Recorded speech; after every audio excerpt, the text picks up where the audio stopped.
Hay una historia bíblica que trata de dos reyes y dos coronaciones. Un usurpador intenta arrebatar el cetro del poder. Un ángel con un incensario de oro, de pie ante el altar, derrama fuego santo sobre la tierra.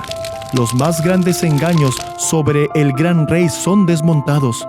Todos los reinos ilegítimos son destruidos por una piedra cortada sin manos, mostrando la belleza y fortaleza del unicornio.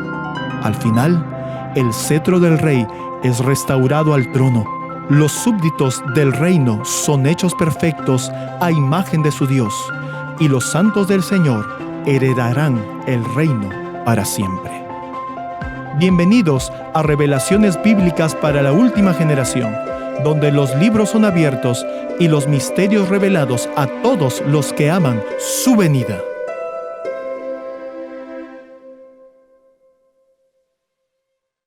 Soy Marla Ilona de DNJ-TV. Somos una nueva emisora adventista, emisora de televisión. Estamos transmitiendo en este momento en Puerto Rico. Bueno, en este momento preciso no, pero estamos transmitiendo Batallas de Fe en directo. Y estamos también, además de Puerto Rico en señal libre, estamos en todo el Caribe, en América Central y en los países del norte de la América del Sur. Esta emisora es una gran bendición del cielo y yo estoy muy feliz de estar aquí con ustedes representando a DNJ-TV. El tema de hoy es parte de una serie de 5 temas y la serie se llama Revelaciones Bíblicas para la Última Generación. El Señor todavía tiene luz para nosotros. La luz no se extinguió en el 1844, sino que el Señor tiene aún muchas cosas que mostrarnos de su palabra. Y el tema de esta mañana en particular es el misterio de las coronaciones. Así que vamos a orar una vez más antes de comenzar. Amantísimo Padre, en esta hora, Señor, estamos reunidos en tu nombre. Y una vez más pedimos la unción de tu Espíritu Santo, que sea Él quien ilumine estas palabras, que sea Él quien abra los libros, que sea Él, Señor, quien nos lleve a niveles más profundos de verdad, para que podamos ser santificados por ella, que podamos recibir el poder de su Espíritu para terminar la obra. Llénanos, por favor, de poder en esta mañana. Te lo pedimos por fe en el santo y poderoso nombre de Jesús. Amén. Bueno, comenzamos con una pregunta. ¿Acaso Dios habría moldeado, de alguna manera influenciado o determinado, la historia sagrada y la vida de sus hijos en el Antiguo Testamento e incluso en el Nuevo Testamento, de manera a prefigurar el patrón y la cronología de los eventos del tiempo del fin? Entonces, es una pregunta que nos podemos preguntar, es una pregunta legítima. Y es lo que la Biblia parece indicar. Vamos a leer un versículo muy conocido por todos nosotros, 1 Corintios 10:11, donde la palabra nos dice, y estas cosas les acontecieron como ejemplo, tupos en griego, y están escritas para amonestarnos, la palabra nutesia en griego, a nosotros, a quienes han alcanzado los fines de los siglos. Y generalmente cuando nosotros leemos esta escritura, nos atardamos y nos focalizamos sobre el punto de que estas cosas fueron escritas para nosotros, para nuestra advertencia, para nuestra instrucción, para nuestra edificación, para nuestro consejo. Pero, sin embargo, si nos detenemos en la primera parte del versículo, dice, y estas cosas les sucedieron como ejemplo.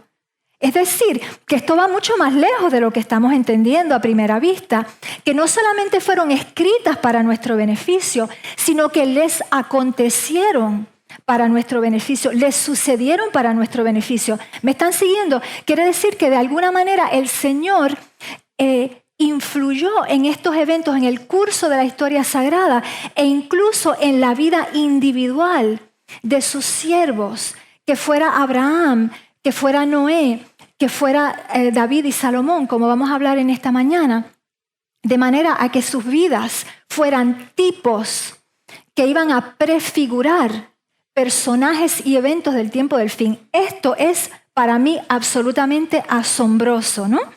poderoso.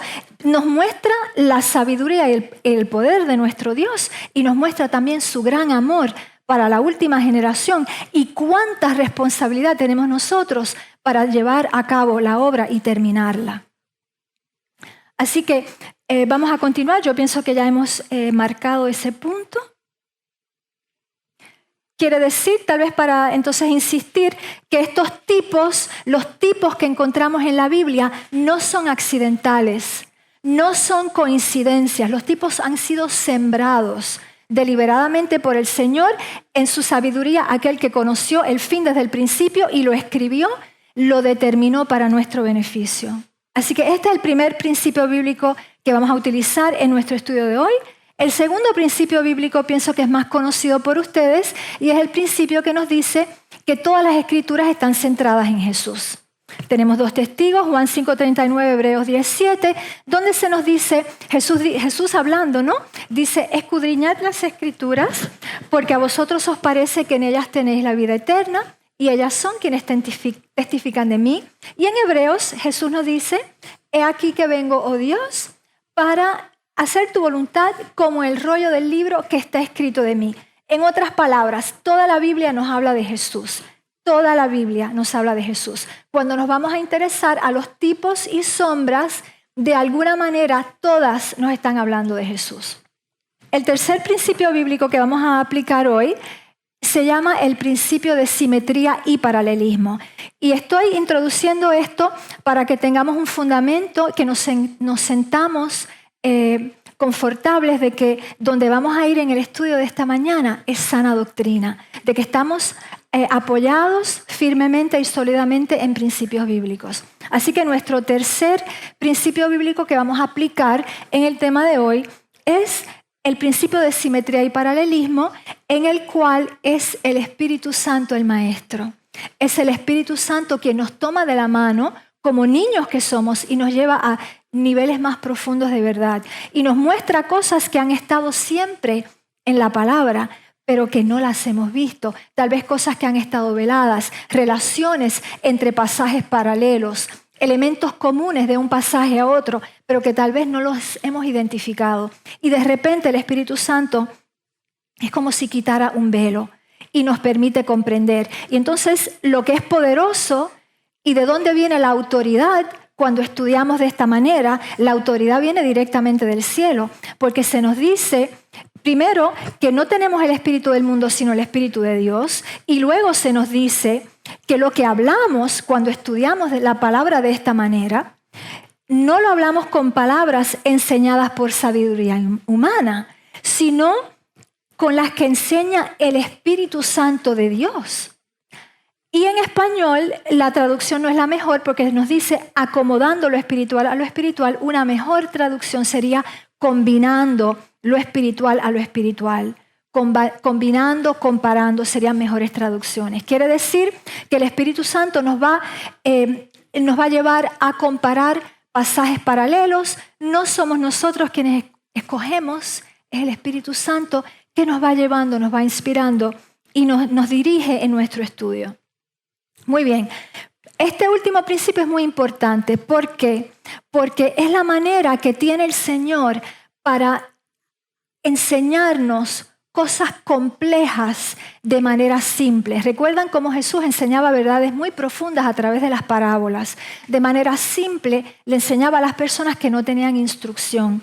De igual manera, el Señor les revela a los bebés en la fe. La palabra literalmente, la palabra nos habla de que Dios le enseña a los bebés aquello que Él le ha escondido a los sabios, a los prudentes, ¿no?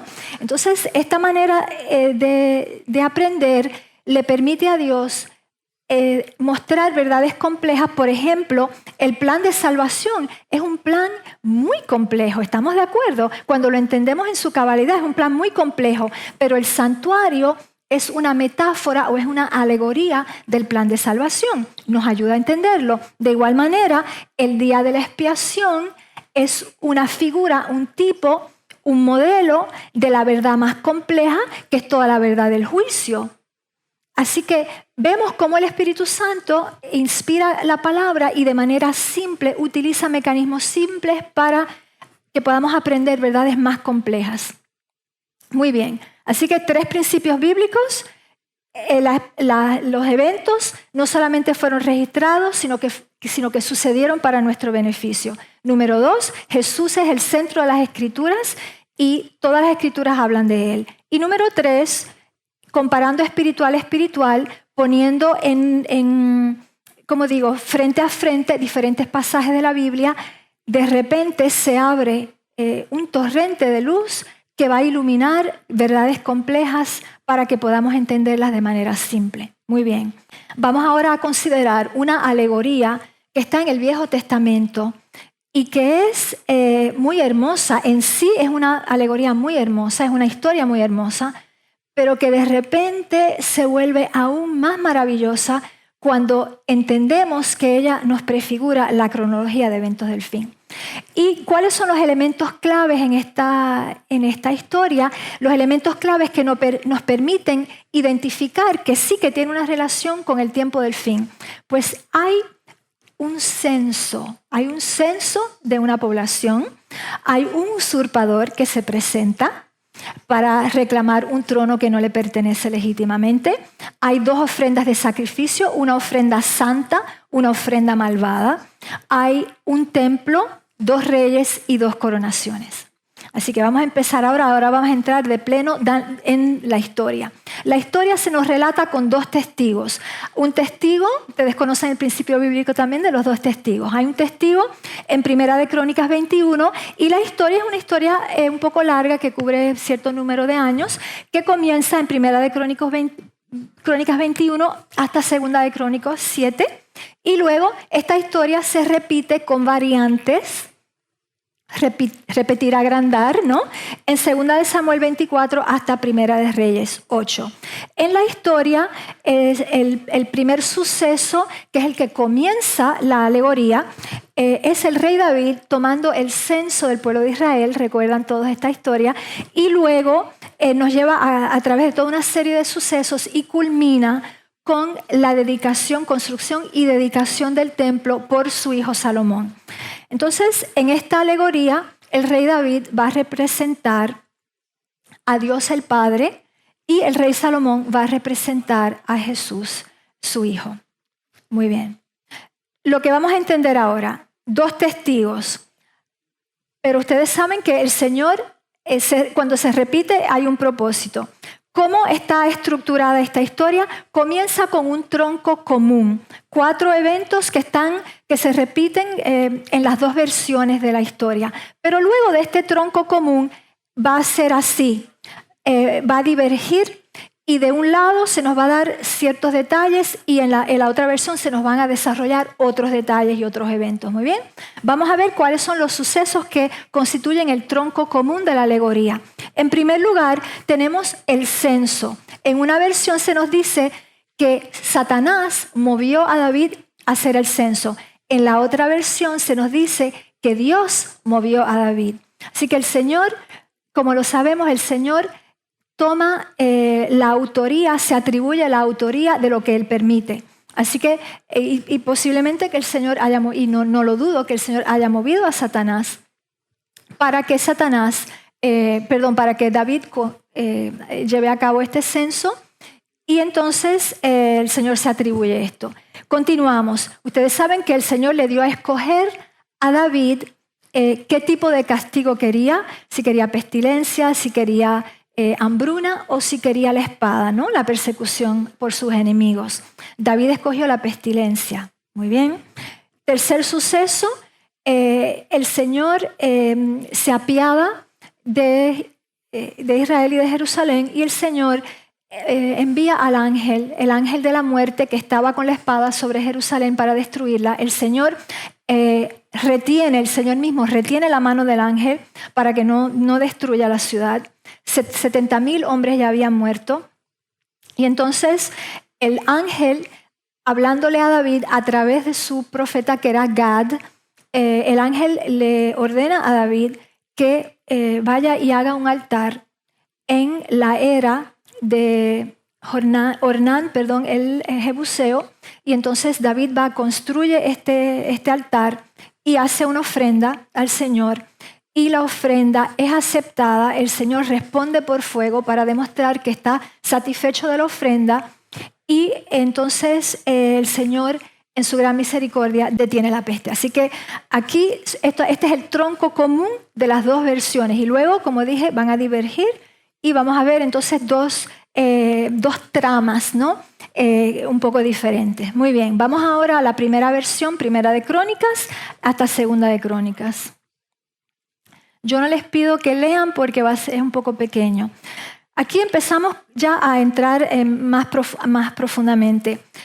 Salomón es ungido rey por primera vez. Por primera vez. Luego David comienza la preparación para el templo. Ustedes recuerdan que a David no se le permitió construir el templo, pero David hizo preparación para la construcción del templo. David luego, no sé si ustedes recuerdan, es muy hermoso, el Señor, aunque no le permitió construir el templo, le da a David el patrón, como lo hizo con Moisés, el patrón del tabernáculo. El Señor le revela a David cuál es el patrón. David se limita a reordenar, a reorganizar los servicios del templo. Muy bien, detalle importante, todos los detalles. Lo que yo quiero que ustedes, mientras yo voy hablando, lo que yo quiero que ustedes vayan pensando en sus mentes es, ¿a qué puede prefigurar esto en el tiempo del fin? ¿A qué está apuntando tal suceso o tal suceso? Así que ya ustedes vayan teniendo esa perspectiva y mientras yo voy describiendo los sucesos del Viejo Testamento, ustedes vayan preguntándose, ¿a qué podría apuntar esto? Muy bien.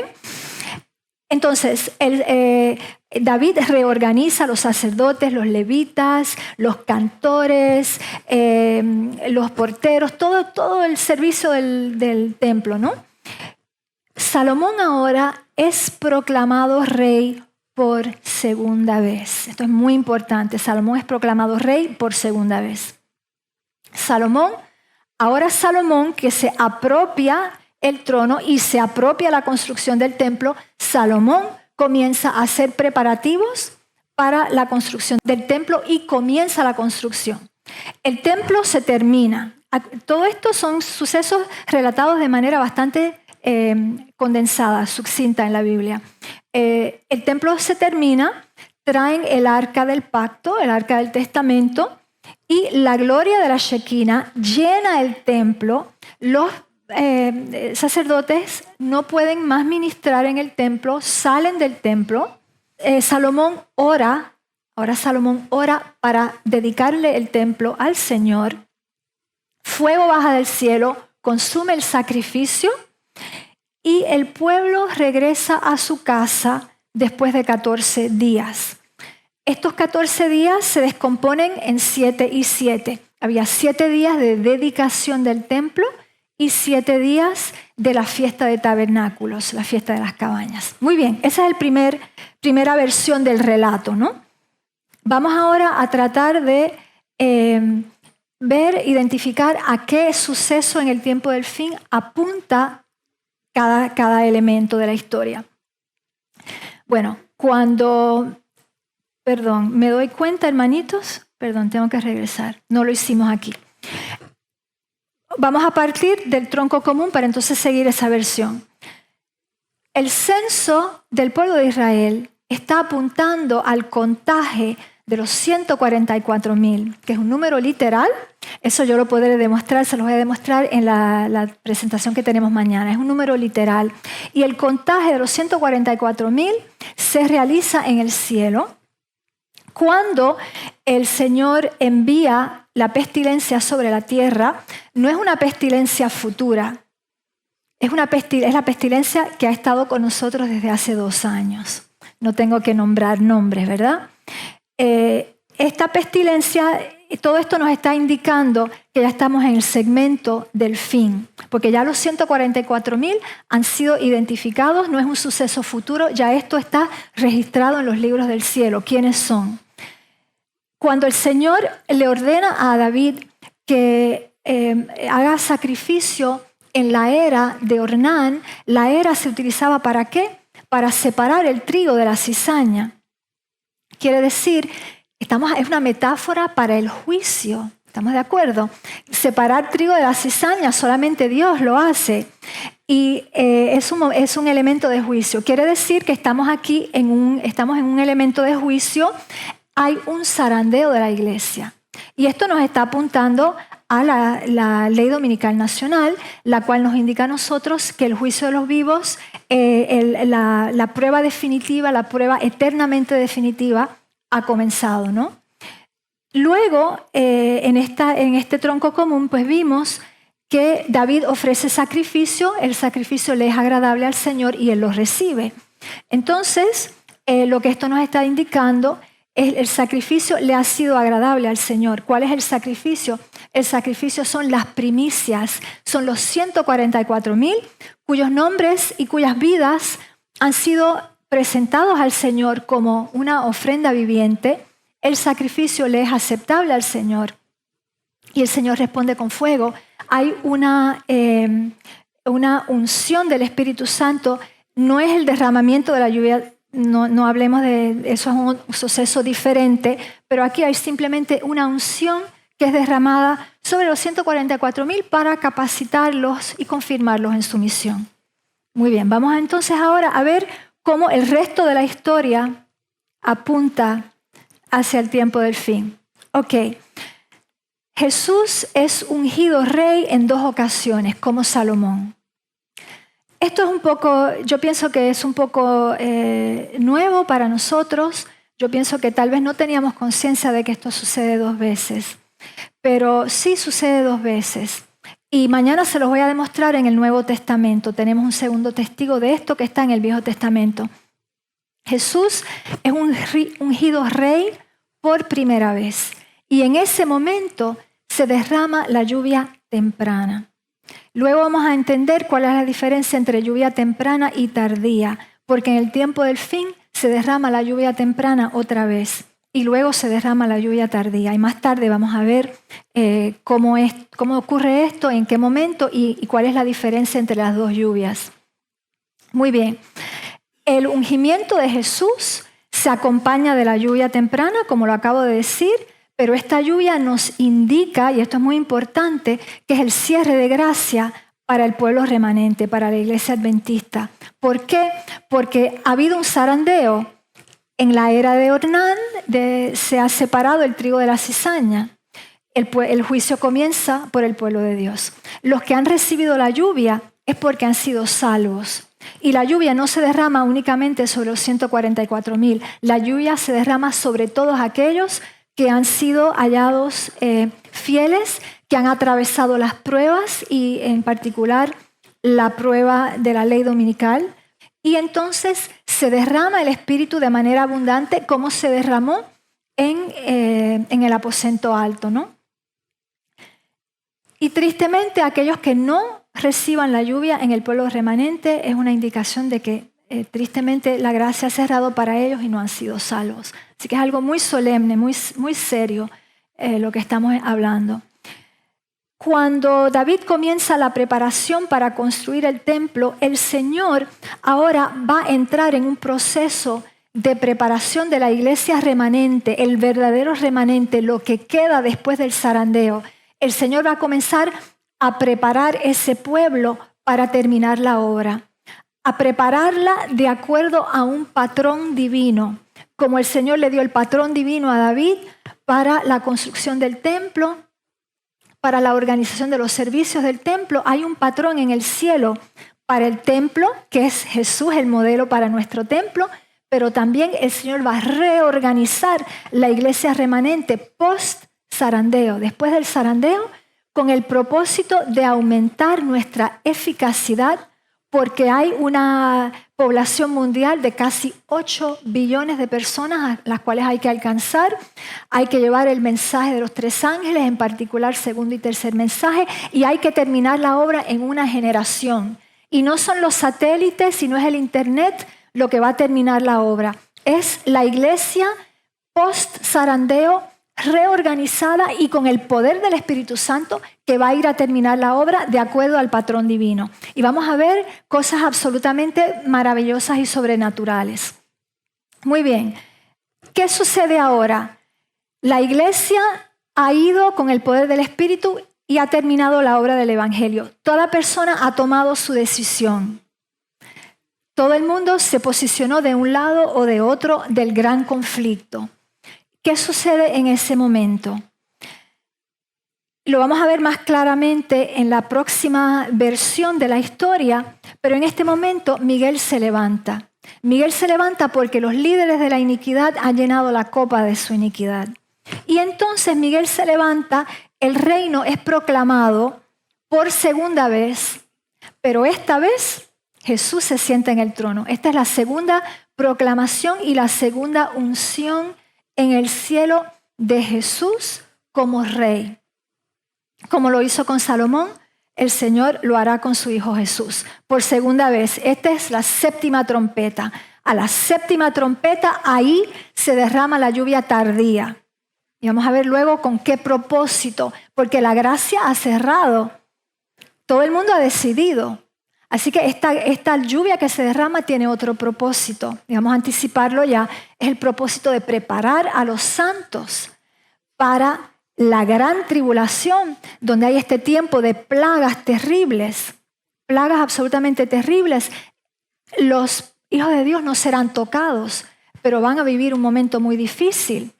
Y los líderes de la iniquidad han llenado la copa al declarar el decreto de muerte contra el pueblo remanente.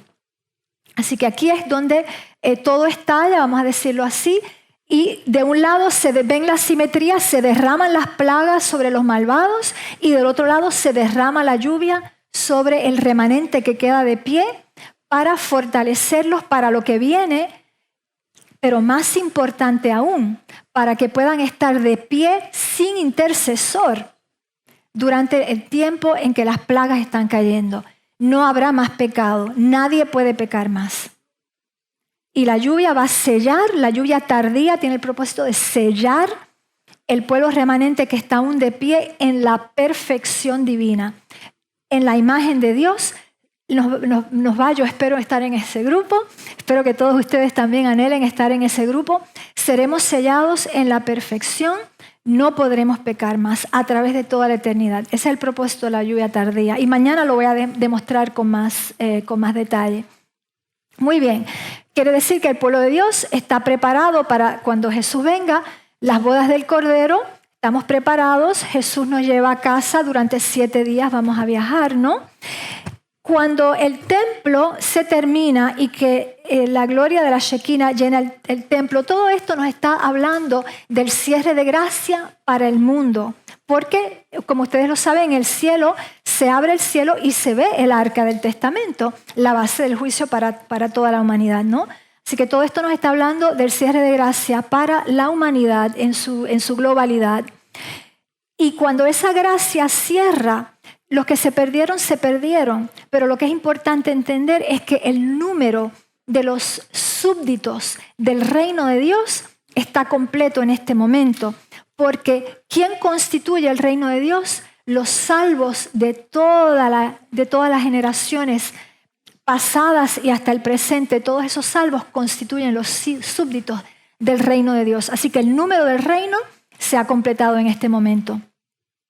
Jesús dedica su pueblo al Padre y luego vamos a subir, los redimidos van a viajar al cielo con Jesús, sabiendo que Él vino en llamas de fuego. Sabemos que Jesús vendrá en carrozas de fuego. Jesús viene y con su fuego, esa gloria resplandeciente que los malvados no podrán soportar, todo será consumido en el fuego, eso lo sabemos.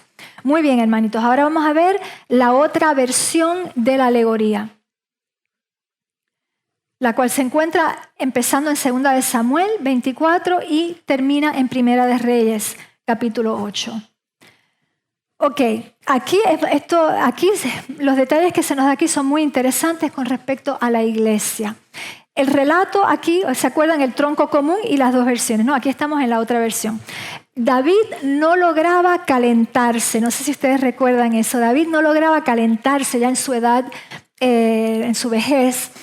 Y le traen una bella doncella, una bella virgen, y ella se llama Abishag. Y Abishag, interesante que el nombre Abishag quiere decir padre del error.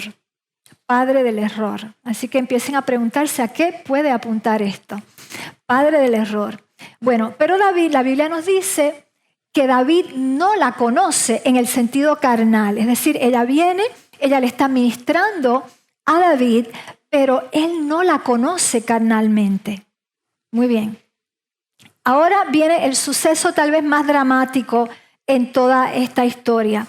El cuarto hijo de David, que se llama Adonías, se presenta sobre la escena de la ciudad de Jerusalén y reclama el trono. Y dice que él es el heredero del trono de David. Y él se autoproclama rey. Envuelve en su conspiración, envuelve a algunos servidores de David y envuelve a una gran parte del pueblo. Así que se levanta este usurpador. Y luego, ¿qué hace? Que él sacrifica ovejas y ganado, hace una gran proclamación, hace una gran fiesta, un gran banquete con algunos que eran, como dije, miembros de la corte de David y otras personas del pueblo, una gran celebración. ¿Qué sucede? Que en la corte, ¿no? El profeta Natán y Betsabé, la que era esposa de David, no, bueno, que seguía siendo esposa de David, la mamá de Salomón, pues ellos se inquietan de lo que está sucediendo porque Salomón debía ser rey, ¿no?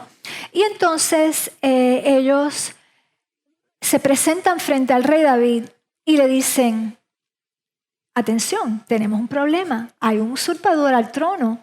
Y si tú no te precipitas, porque por el momento nada se había dicho públicamente de que Salomón era rey. Así que ellos le dicen a David: es importante, urgentísimo que Salomón sea proclamado rey, porque aquí tenemos un usurpador y si tú no haces nada, se va a quedar con el trono y ¿qué será de nosotros, no? Así que el rey David pues escucha, ¿no? Y recibe la advertencia y dice: muy bien, envía a que le traigan a Salomón en una mula, en un burrico, como era la costumbre, como lo hizo Jesús también cuando entró en la ciudad de Jerusalén, ¿no? Entonces, ¿qué sucede? Que Salomón, estamos más o menos, estamos por aquí, que le traen a Salomón en su burrico y luego Salomón es ungido rey. Salomón es ungido rey con aceite del tabernáculo y se hace la proclamación con trompetas, con voces. ¿Y qué sucede? Que el estruendo, porque hay una gran celebración, esta es una gran proclamación en el reino. Entonces, todo este estruendo llega a oídos de ¿quién? De Adonías, el usurpador. Así que Adonías, que está con los suyos, ¿no? De repente escucha pues todo lo que está sucediendo, el ruido, la conmoción que hay en Jerusalén, y entonces le traen la noticia. Él no sabía lo que estaba sucediendo, le traen la noticia, que para él es muy mala noticia, de que Salomón ha sido ungido rey. Entonces Adonías dice: bueno, estoy perdido, estoy en un tremendo problema. Entonces va al templo y se agarra de los cuernos del altar. Adonías se agarra de los cuernos del altar, detalle importante, lo vamos a ver después por qué. Entonces Salomón, una vez proclamado rey, Salomón está, vamos a decir, confiado en su autoridad. Él sabe que esta autoridad viene del cielo. Y Salomón no hace encarcelar a Adonías, no lo castiga, no hay decreto de muerte contra el usurpador, simplemente lo deja ir. ¿Qué sucede después? Que Adonías regresa de manera un poco descarada, vamos a decirlo, regresa a la corte y va a ver a la reina Betsabé y le dice a Betsabé: por favor, necesito que intercedas por mí frente a Salomón y te pido que por favor le pidas a Salomón la mano de Abishag, la doncella que cuidaba a David. Ya en este momento, ya David ha muerto, ha fallecido. Y entonces el usurpador le pide a Betsabé que interceda y que le pida a Salomón la mano de Abishag para él casarse con Abishag. Cuando la reina le trae esto a Salomón el rey, ¿no? Salomón se encolera, ¿no? Se pone muy enojado y ahí dice: ok, suficiente con Adonías. Y entonces decreto de muerte contra el usurpador y envía a uno de sus siervos, Benías, a que haga justicia, ¿no? Que haga justicia por muerte con el usurpador. Y en este momento Salomón también decide, ok, yo voy a terminar con todos los que se fueron con Adonías, yo voy a terminar con todo esto. Yo no voy a tener más enemigos, ni en mi corte, ni en mi séquito, ni en este reino, yo no quiero más enemigos. Así que Salomón decide terminar con todos sus enemigos. El sacerdote que lo traicionó, pues lo saca del sacerdocio, hace una limpieza general. Joab, que era el jefe militar de David, que se tornó contra Salomón y que se fue con Adonías también. Es decir, Salomón limpia su reino, se deshace de todos sus enemigos y entonces Salomón ya hay paz en su reino. Esta es la gran paz del reino de Salomón. Salomón se casa con la hija de Faraón y luego Salomón pues el Señor le había dado gran sabiduría, así que Salomón ahora procede como rey a hacer, ¿verdad?, a juzgar entre su pueblo y su gobierno ya está constituido, ya ha sacado a todos sus enemigos, su reino está constituido. Entonces Salomón, pues aquí converge de nuevo con la otra versión de la alegoría. Salomón hace preparativos para la construcción del templo y escuchen bien, les toma a Salomón 7 años para terminar el templo. Vamos a ver entonces ahora a qué apunta todo esto en el tiempo del fin, en la cronología de eventos del fin, qué prefigura cada suceso de lo que hemos visto. David no lograba calentarse, ¿verdad? La doncella que le es traída a David, él no lograba calentarse y la doncella viene, no la conoce carnalmente, pero sí recibe suministración, ¿no? ¿A qué está apuntando esto? De hecho, esta virgen Abishag representa a las 10 vírgenes de Mateo 25. ¿En qué sentido? ¿Se acuerdan que el Señor les dice, pero yo no os conozco, ¿verdad? Así que ella en una figura se nos está representando la parábola. ¿Me siguen? En la figura de una persona se nos está representando la parábola, que hay 5 de las cuales el rey no obtiene ningún calor. Son tibias, pero sí hay y no las conoce. Y de otro lado, hay las 5, las cuales sí le ministran, sí tienen mucho fuego por el Señor, han consagrado sus vidas al Señor, y de esas sí el rey logra calentarse. Adonías el usurpador, ¿a quién apunta? Aquí es un poquito más complejo, porque nosotros sabemos por 2 de Tesalonicenses, nosotros sabemos que cuando se nos habla de Satanás, está al mismo tiempo se nos está hablando de anticristo, ¿no? Una técnica literaria que se llama blending. Se habla al mismo tiempo de 2 personajes. Aquí, sin embargo, se nos está hablando de Satanás. Podría ser los 2, pero lo vamos a ver en la cronología, se nos está hablando específicamente del gran usurpador, del gran trono que pretendía el trono de Dios. Es Satanás. Y por ende, el que quiere lo más, toma lo menos, ¿no? Como decimos en francés, el que quiere lo más, toma, o el que puede lo más, puede lo menos. Quiere decir que el que agarra el trono el gran trono, por ende, agarra también el pequeño trono, ¿no? El trono de la tierra, el dominio de la tierra, ¿no? Así que Satanás reclama el trono de Dios. Y aquí comienza, lo vamos a explicar en un momento, aquí comienza la línea de tiempo de los 1290 días de Daniel 12. Eso con más detalle lo vamos a ver en la tercera presentación que tengo con ustedes. Pero por el momento vamos a conformarnos de entender de que nos está hablando de Satanás, el gran usurpador, pero que también, también es un tipo de el anticristo también al mismo tiempo, ¿ok? Pero prioritariamente de Satanás. Los mensajeros de Dios. ¿Quiénes son los mensajeros de Dios? En esta generación los mensajeros de Dios son aquellos que guardan los mandamientos, que tienen el espíritu de profecía, ¿no? Somos mensajeros de Dios. Así que nosotros como mensajeros debemos prevenir a la iglesia de que hay un usurpador. ¿Y por qué es esto? Porque nosotros vamos a ver que la aparición del gran usurpador sobre la escena, que es Satanás, esta aparición sucede antes de que se derrame la lluvia. Porque he escuchado a muchos adventistas decir, no, pero no nos tenemos que preocupar por la venida de Satanás. No hay que preocuparse porque, número uno, porque sus pies estarán en la tierra, ¿verdad? Sabemos que Jesús, sus pies no tocan la tierra. Y también porque estaremos sellados. No. Esta cronología que encontramos en el Viejo Testamento nos está enseñando, atención, no es así. No estamos sellados aún. Esto sucede, Satanás aparece antes del sellamiento. El sellamiento sucede después de la ley dominical.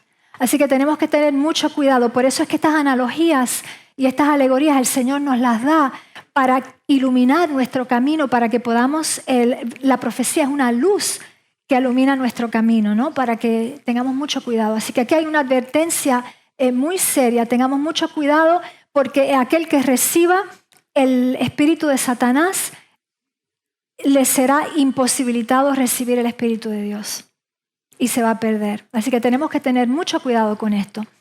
Continuemos. Así que los mensajeros de Dios están previniendo a la iglesia de estos peligros, ¿no? ¿Qué sucede luego? David ordena, ¿se acuerdan? David ordena a que le traigan a Salomón en el burrico para que se haga la unción de Salomón como rey. Así que aquí, ahora es que sucede la unción, ahora es que se derrama la lluvia. Bien, sucede después de que haya aparecido Satanás sobre la escena. Se derrama la lluvia y Jesús es proclamado rey por primera vez en el cielo. Se toca la trompeta, el pueblo de Dios recibe la lluvia, hay regocijo. Pero ¿qué sucede? ¿Se acuerdan que dijimos que Adonías, cuando le traen las noticias de lo que ha sucedido, de que Salomón ha sido proclamado rey, para Adonías son malas noticias, no son buenas noticias? Y vimos que él se agarra, literalmente se va a agarrar de los cuernos del altar. ¿Qué significa esto? Los cuernos en la Biblia son un símbolo de poder. Así que Adonías, el usurpador, se va a agarrar del poder de la iglesia. Se va a agarrar del poder de la iglesia. Y esto lo vamos a ver luego, pero esto está apuntando a Daniel 11. ¿Se acuerdan los últimos versículos de Daniel 11? En específico 44 y 45, cuando se nos dice que recibe las malas noticias y se precipita a hacer la guerra, porque recibe las noticias del norte y del este. ¿Recuerdan en Daniel? Y luego se precipita y ¿qué hace? Planta su tabernáculo entre el santo monte y las aguas. ¿Recuerdan esto en Daniel? Se planta, se agarra de los cuernos del altar, planta su tabernáculo, pero vendrá su fin y nadie le ayudará, ¿no? Como nos dice Daniel. Pero a eso es que está apuntando, ¿no? Eso es lo que está prefigurando esto. Luego, ¿qué sucede? Ahí empieza ese momento, ¿verdad?, de plantar el tabernáculo. Ahí estamos plenamente en los 1260 días literales de persecución. Y aquí, ¿qué sucede? El pueblo de Dios, como lo habíamos visto en la otra alegoría, está preparado. Estamos llevando el mensaje de los 3 ángeles, en particular 2 y 3. Estamos llenando la tierra de la gloria del Señor. Y se termina la obra del Evangelio. Han pasado 1260 días literales de persecución por el poder papal. ¿Cómo terminan los 1260 días? El decreto de muerte. Ahí es que los líderes de la iniquidad llenan la copa de su iniquidad. Cuando se proclama el decreto de muerte contra el pueblo remanente, ahí es que Miguel se levanta. Daniel 12:1. Miguel se levanta, proclama juicio en el cielo, no lo ejecuta inmediatamente, pero Miguel se levanta, decreta juicio contra los malvados, anticristo, falso profeta, Satanás será encerrado 1000 años, etc. Y aquí esto coincide con la séptima, esto ocurre muy poquito, una fracción de tiempo antes de la proclamación del reino a la séptima trompeta, porque recuerdan que dice, cuando está a punto de tocar la séptima trompeta, cierra el misterio de Dios, ¿no? Recuerdan esto en Apocalipsis 10. Se cierra el misterio de Dios cuando Miguel se levanta y luego suena la séptima trompeta, proclamación del reino, Jesús ungido por segunda vez y ahí se derrama la lluvia tardía. Así que ahí es cuando, ¿verdad? Miguel se viste, se cambia de vestidura, se quita la vestidura sacerdotal, se pone la vestidura real y ya Jesús se prepara para venir.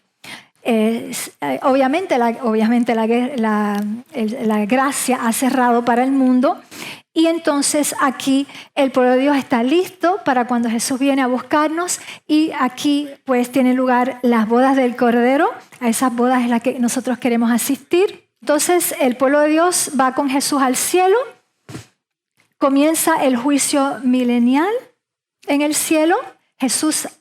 El Señor le ha dado toda autoridad sobre el juicio a Jesús, ha delegado en sus manos todo juicio, así que Jesús es quien va, el Padre preside, pero Jesús es quien va a ejecutar el juicio en el cielo.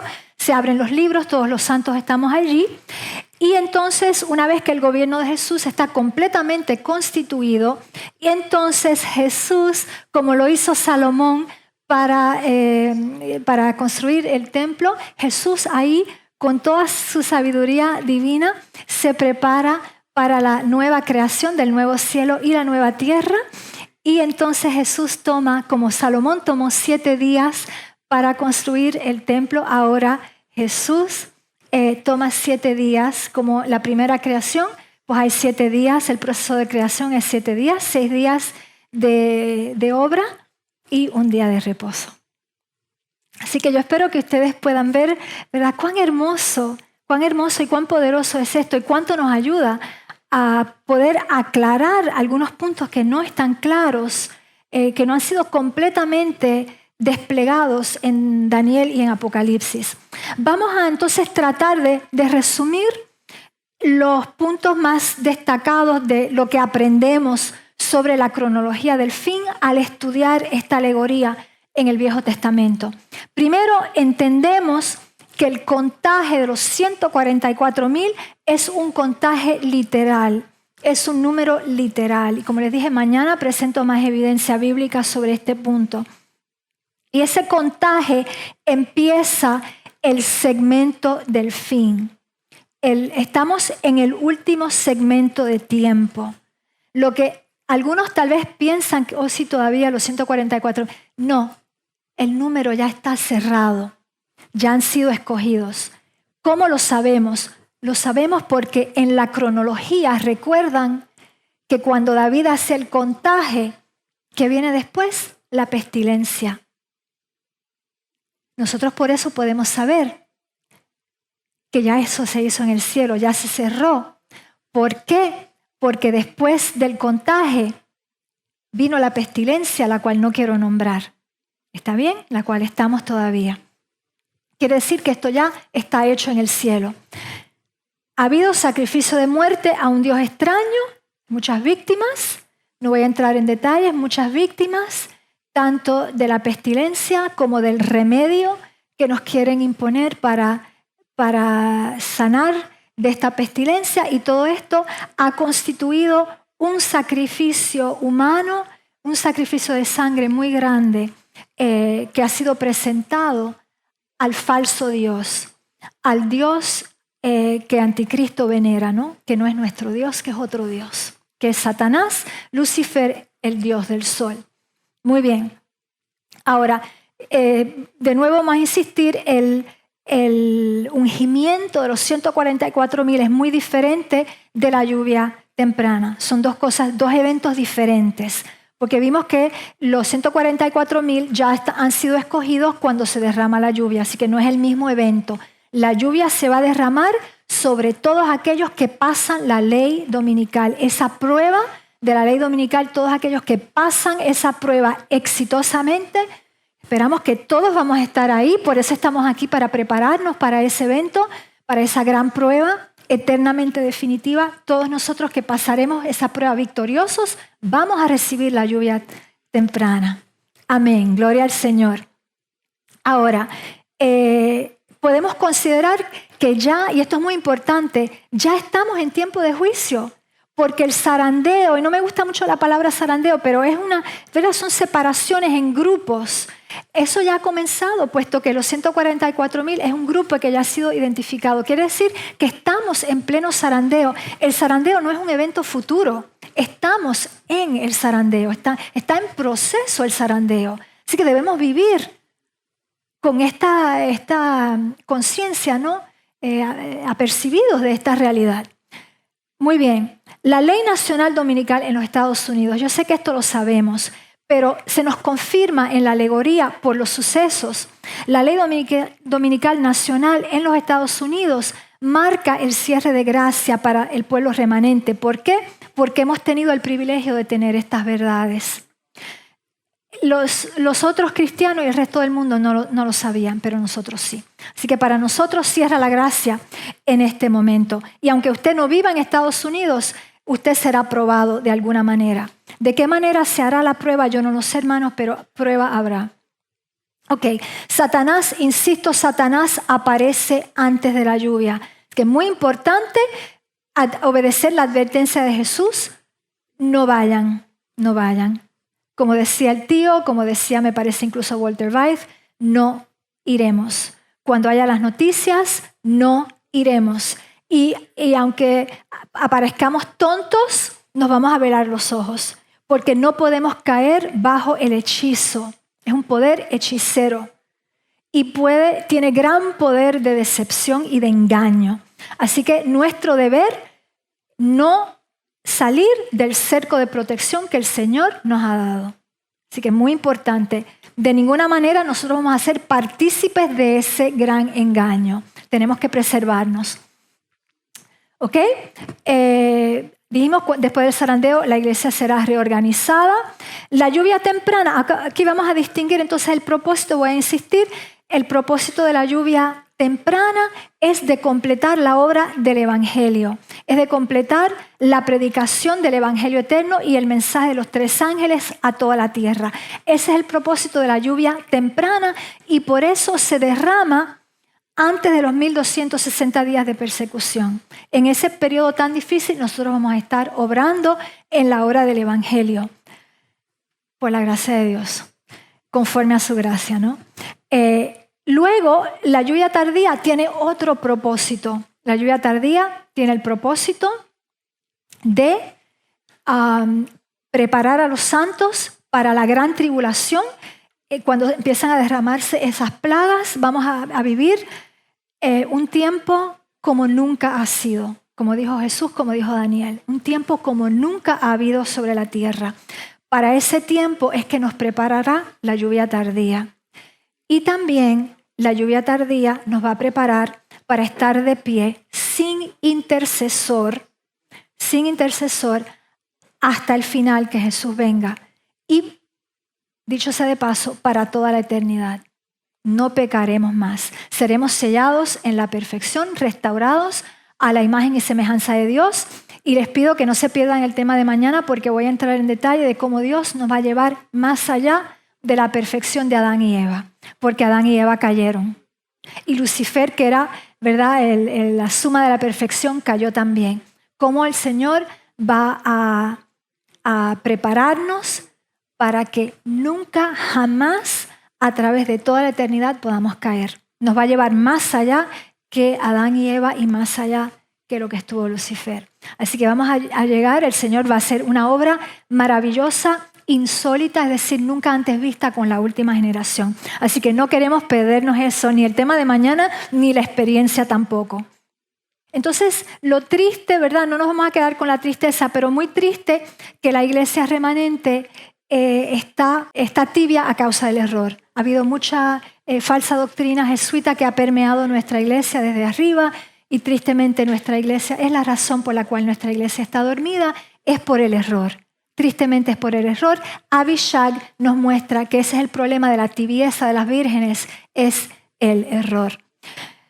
Hermanitos, mi tiempo casi ha terminado. Solamente quiero invitarlos para que vengan al tema de mañana. Entonces voy a profundizar mucho más De una parte vamos a presentar un segmento de las líneas de tiempo de Daniel 12 y vamos a entrar en más detalle en este asunto de, bueno, ¿cuál es la evidencia en el Nuevo Testamento de que hay 2 coronaciones? Porque yo nunca había escuchado eso. Pues vamos a ver la evidencia bíblica en el Nuevo Testamento de que sí hay 2 coronaciones, y de otras cosas que hemos presentado hoy, vamos a ver la evidencia bíblica más profunda en el tema de mañana. Así que vamos a cerrar en oración. Amantísimo Padre, Señor y Dios nuestro, Padre amado, en esta hora hemos visto cosas muy inquietantes, cosas muy grandes, cosas en algunos casos sorprendentes y muy, Señor, de alguna manera estamos estremecidos, cosas que nos estremecen, Señor. Te pedimos en el poderoso nombre de Jesús que a través del resto del día de hoy, todo lo que hemos recibido en esta mañana pueda seguir haciendo huella en nosotros, que podamos, Señor, abrir nuestro espíritu a estas verdades, tal vez nuevas, pero que vienen con el poder de tu espíritu. Te pedimos que tú retires toda incredulidad, que retires toda terquedad, toda obstinación, Señor, toda dureza. Permite que nuestros corazones se puedan derramar con el amor que tú nos has demostrado hoy al revelarnos estas cosas y al decirnos de que tú moldeaste la historia para nuestro beneficio y que este libro fue escrito para nosotros. Gracias por estas grandes y lindas verdades, que tu Espíritu nos acompañe en el día de hoy y que podamos reunirnos de nuevo mañana, Señor, para continuar profundizando este tema. Te lo pedimos todo por fe en el santo y poderoso nombre de Jesús. Amén. Vi un cielo nuevo y una tierra nueva, porque el primer cielo y la primera tierra pasaron, y el mar ya no existía más. Y yo, Juan, vi la santa ciudad, la nueva Jerusalén, descender del cielo de Dios, dispuesta como una esposa ataviada para su marido. Y el que estaba sentado en el trono dijo: He aquí, yo hago nuevas todas las cosas, y no habrá más maldición, y el trono de Dios y del Cordero estará en ella, y sus siervos le servirán, y verán su rostro, y su nombre estará en sus frentes. Gracias por habernos acompañado durante Revelaciones Bíblicas para la Última Generación, una producción de DNJ TV. Si has sido bendecido por este programa, por favor, compártelo con otros. Para toda pregunta relativa a este tema bíblico, escríbenos a info@dnj.tv. Para más información, visítenos en la web a dnj.tv.